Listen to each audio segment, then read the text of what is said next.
जी नाजरीन, our news में खुश आमदीद कहते हैं। खबरों का रुख करते हैं डेरा गाजी खान की तरफ, जहां से हमारे रिपोर्टर शौकत अब्बास सांगी की रिपोर्ट के मुताबिक डिप्टी कमिश्नर ताहिर फारूक ने शहर के मुख्तलिफ इलाकों का दौरा किया। असिस्टेंट कमिश्नर सदर मोहम्मद असद चांडिया, CEO कारपोरेशन और दीगर ऑफिसरान हमराह थे।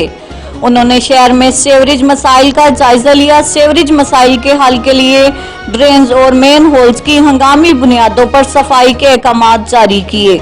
उन्होंने कहा कि सेवरेज मसाइल के हल के लिए खस्ता पाइपलाइन तब्दील की जाए।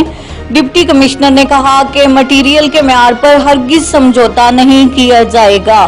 तसल्ली बख्श काम होने पर ही अदायगी की जाएगी। डिप्टी कमिश्नर ने फैसल मस्जिद चौक का दौरा करते हुए सफाई और सेवरेज मसाइल का जायजा लिया।